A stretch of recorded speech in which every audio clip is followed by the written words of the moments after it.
اور اسی قسم کی کیفیت اس وقت بھی موجود ہے۔ تو اقبال نے اس مایوسی کے دور میں، جب کہ مسلمانوں کی 600 سالہ خلافت کا اختتام تقریباً ہو ہی چکا تھا، تو اپنی شاعری کا آغاز، جس کو آپ کہیں گے کہ دوسرے دور کا آغاز، مغرب کے قیام کے دوران کیا۔ اور اسی قیام کے دوران اقبال کو احساس ہوا کہ مسلمہ کو مسلمہ کر دیا طوفان مغرب نے۔ وہیں سے اقبال نے عشق رسول اور قرآن پاک کی رہنمائی میں مسلمانوں کو اس مایوسی سے نکالنے کے لیے ایسا پیغام دیا جو میں سمجھتا ہوں کہ رہتی دنیا تک کے لیے موجود ہے، اور اس میں ہمارے لیے ہر دور میں رہنمائی موجود ہے۔ اقبال کی فکر اصل جو ہے وہ مسلمانوں کے لیے ہے، اور خاص طور پہ مسلمان نوجوان کے لیے ہے، اور ہمیں اسی فکر کو لے کے چلنا ہے کہ کس طریقے سے آج کا مسلمان نوجوان، خاص طور پہ جس میں خواتین بھی آتی ہیں، ہماری مائیں بہنیں بیٹیاں بھی آتی ہیں، جی اور نوجوان بچے بھی آتے ہیں، ان سب کو کس طریقے سے اپنے آپ کو دین کے ساتھ جوڑ کے اپنی روایات کو قائم رکھتے ہوئے نشت ثانیہ کا وہ سفر جو ہے اس کو دوبارہ آغاز کرنا ہے، اور اسلام کے عروج کی طرف قدم بڑھانے ہیں، جس کے لیے سب سے اہم فلسفہ جو اقبال کا ہے وہ خودی کا ہے۔ اور ایک شاہین کی صورت اقبال اپنے نوجوان کو دیکھنا چاہتے ہیں۔ جب تک عشق اور خودی، یہ دو عناصر کسی مسلمان میں موجود نہیں ہوں گے اور اس کو وہ پروان نہیں چڑھائے گا دین اسلام کی تعلیمات کی روشنی میں اور اقبال کے فلسفے اور شاعری کی روشنی میں، تو بہت مشکل ہے کہ نشت ثانیہ دوبارہ مسلمان حاصل کر سکیں۔ میں یہ سمجھتا ہوں کہ اقبال کے کلام میں اتنی توانائی اور طاقت موجود ہے کہ یہ آنے والے ایک صدی نہیں، کئی صدیوں تک انسانوں کو بالعموم اور مسلمانوں کو بالخصوص زندگی بخش سکتا ہے۔ جی، بہت بہت شکریہ۔ میں اب کاشف صاحب کی طرف آؤں گا، اور میں چاہوں گا کہ خاص طور پہ علامہ اقبال کی شاعری میں ہمیں ایک چیز بہت ملتی ہے کہ وہ ایک طرف تو اسلام کی کو نافذ کرنے کی بات کرتے ہیں، ایک اسلام کے تصور کی بات کرتے ہیں کہ جس کے حوالے سے ان کو ایک نئی سرزمین چاہیے، وہیں پر جو اسلام کے نمائندے جو ہیں ان کو خاص طور پہ ایک خاص لفظ یعنی ملا کے نام سے وہ پکارتے ہیں، اور بہت شاعری میں ان کو یہ ہر پہلو میں یعنی ہر دوسری آپ کو بار بار یہ تکرار دکھے گی کہ مکتب و ملا و اسرار قرآن، کور مادرزاد و نور آفتاب، ہند میں ملا کو جو ہے سجدے کی اجازت، ناداں یہ سمجھتا ہے اسلام ہے آزاد، اور یعنی بہت سارے ایسے اشعار آپ کو ملیں گے جس میں علامہ اقبال ملا کو جو ہے وہ کنڈیم کر رہے ہیں۔ تو اس حوالے سے میں چاہوں گا کہ یہ کیا سائنس ہے، یعنی ایک طرف تو وہ اسلام کی امپلیمنٹیشن کی بات کریں، دوسری طرف وہ جو اسلام کے نمائندے ہیں جن کو ہم اس طریقے سے پکارتے ہیں ان کو تنقید کا نشانہ بنا رہے ہیں۔ سب سے پہلے تو یہ کہ اسلام کے نفاذ وغیرہ کا ان کو نہیں تھا، اسلام کی جو تہذیب تھی بنیادی سروکار ان کا اس سے تھا، اور اس میں بھی خاص طور پر جو ہندوستان کے مسلمان تھے اس وقت، ان کی جو حالت زار تھی تو ان کو ان کا ماضی یاد دلانا چاہتے تھے۔ جی تو اس سلسلے میں ملا کی بھی کنڈمنیشن ہے، اس کے ساتھ ساتھ خدا سے بھی مکالمہ ہے، جو کہ ہم آج کل دیکھتے ہیں کہ ہمارے معاشرے میں بہت سے مکالمے ایسے ہیں کہ جو اب ممکن نہیں رہے، جی کیونکہ یہ ایک بھیڑ کا معاشرہ بن چکا ہے، اور بھیڑ کا معاشرہ جو ہوتا ہے تو اس میں سوال کی اجازت نہیں ہوتی۔ تو ہم یہ دیکھتے ہیں کہ جو سوال علامہ اقبال نے اٹھائے وہ اب موجودہ عہد میں بھی مشکل ہو چکے ہیں وہ سوال اٹھانا، اور جہاں تک اس کی بات ہے کہ وہ انہوں نے ان ایک خاص مذہبی طبقے کو کیوں تنقید کا نشانہ بنایا، حالانکہ وہ اسلامی تہذیب کو دوبارہ سے عروج پر دیکھنا چاہتے تھے۔ اس کی وجہ ان کا ایک جو تصور تھا حرکت یا تحرک کا تصور، انہوں نے ایک امیج جیسے اپنی شاعری میں پیش کیا ہے کہ اس اسلام میں حرکت ان کو اس طرح چاہیے جیسے گردش پرکار ہوتی ہے، جی کہ پرکار جو ہے ایک نقطے کے گرد حرکت کرتی ہے لیکن وہ مسلسل حرکت میں رہتی ہے۔ تو ان کا یہ خیال تھا کہ مسلمانوں کی تہذیب، مسلمانوں کا معاشرہ جمود کا شکار ہو گیا ہے، اور اس اصول حرکت کے اوپر انہوں نے زیادہ مفصل طریقے سے اپنی جو نثری کتاب ہے انگریزی کی reconstruction of religious religious thoughts thought in in Islam. اسلام، اس میں خاص طور پر بات کی ہے، اور اس اصول حرکت سے کام لے کر اور اس سے استنباط کر کے انہوں نے اجتہاد کا تصور پیش کیا۔ اجتہاد کے تصور میں انہوں نے یہ بھی کہا کہ مسلمان پہلے اجتہاد کرتے تھے، جو شروع کی صدیاں تھیں مسلمانوں کی، اور اس میں جو نئے مسائل سامنے آ رہے تھے، نئے معاملات آتے تھے، تو اس کے حوالے سے اجتہاد جاری تھا، پھر اس کا دروازہ بند ہو گیا، تو اس وجہ سے وہ اجتہاد کی بات کرتے ہیں۔ دوسرا یہ ایک جو ان کے ہیں یہ خطبات، ان میں انہوں نے یہ بھی بات کی ہے کہ اجتہاد ایک مسلمانوں کے معاشرے میں اجتہاد کی اجازت پارلیمنٹ کو ہونی چاہیے، کیونکہ مسلمان ملک میں پارلیمنٹ مسلمانوں ہی کی نمائندہ ہوتی ہے، تو وہ ایک قسم کا علماء سے اجتہاد، پہلے تو علماء کے پاس جاتے ہیں اجتہاد کرانے کے لیے، لیکن وہ اس سے بھی آگے جا کے پارلیمنٹ کو اس کا حق دیتے ہیں، تو یہ اس زمانے میں اور ایون آج کے زمانے میں بھی بڑی انقلابی بات ہے۔ بہت بہت شکریہ ناظرین، ہمارے ساتھ رہیے گا، ایک چھوٹا سا بریک لیں گے اور اس کے بعد علامہ اقبال کی زندگی کے مزید پہلوؤں کو ایکسپلور کریں گے۔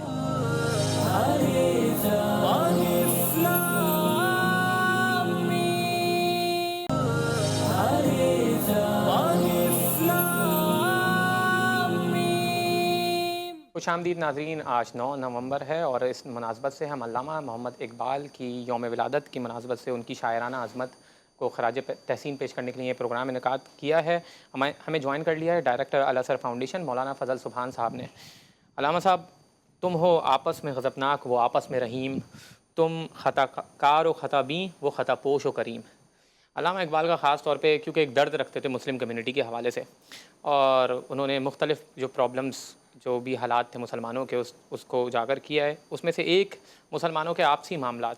کہ آپس میں جو ہے وہ خطا بین ہیں، دوسروں کی جو ہے وہ خامیوں کو تلاش کرتے ہیں، حالانکہ یکجہتی کے حوالے سے بات نہیں کرتے، ایک ہونے کی بات نہیں کرتے، بٹے ہوئے ہیں۔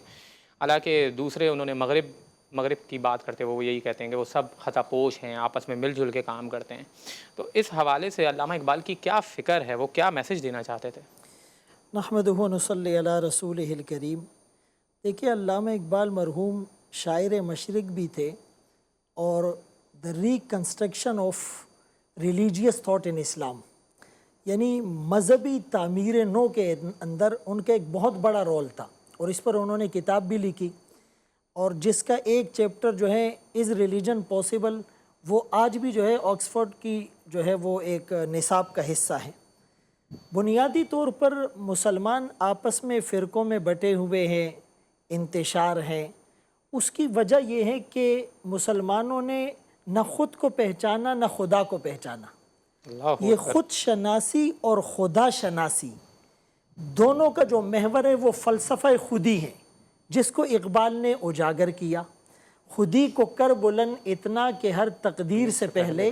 خدا بندے سے خود پوچھے کہ تیری رضا کیا ہے۔ اور دوسری جگہ یوں کہا کہ خودی کے ساز میں ہے عمر جاویداں کا سراغ، خودی کے سوز سے روشن ہے امتوں کے چراغ۔ یعنی جب تک ایک آدمی اپنے آپ کو نہیں پہچانے گا، قرآن کریم میں جس کے لیے یوں مخاطب کیا گیا وَفِي أَنفُسِكُمْ أَفَلَا تُبْصِرُونَ، اور پھر انسان جب عالم آفاق پر اور عالم اکبر پر نظر نہیں ڈالے گا، سَنُرِيهِمْ آيَاتِنَا فِي الْآفاق، تو پھر اس کے اندر جو اسلام کا ایک درد ہے یا اسلام کا جو ایک میسیج ہے وہ اس کے اندر نہیں آئے گا۔ اقبال مرحوم نے ان کی پوری شاعری کو اگر دیکھا جائے تو قرآن اور حدیث کے احکامات کو اس نے شاعرانہ انداز میں اور کہیں نثر کے انداز میں پیش کیا۔ منفعت ایک ہے اس قوم کی، نقصان بھی ایک، رسول پاک بھی، دین بھی، ایمان بھی ایک، حرم پاک بھی، اللہ بھی، قرآن بھی ایک، کچھ کیا بڑی بات تھی ہوتے جو مسلمان بھی ایک، فرقہ بندی ہے کہیں اور کہیں ذاتیں ہیں، کیا زمانے میں پنپنے کی یہی باتیں ہیں؟ وَاعْتَصِمُوا بِحَبْلِ اللَّهِ جَمِيعًا وَلَا تَفَرَّقُوا۔ قرآن کریم کے اندر اللہ کریم نے جو جوڑنے والی چیز بتلائی ہے، جو ون پوائنٹ ایجنڈا اور کامن ایجنڈا بتلایا ہے، وہ ہے قرآن کریم کو مضبوطی سے تھام لینا۔ اقبال نے تبھی تو کہا ہر لحظہ ہے مومن کی نئی آن نئی شان، کردار میں گفتار میں اللہ کی برہان، قہاری و غفاری و قدوسی و جبروت، یہ چار عناصر ہو تو بنتا ہے مسلمان۔ یہ راز کسی کو نہیں معلوم کہ مومن قاری نظر آتا ہے حقیقت میں ہے قرآن۔ تو جب تک آپ قرآن کریم پر عمل نہیں کریں گے اور قرآن کریم کے مطابق اپنی زندگی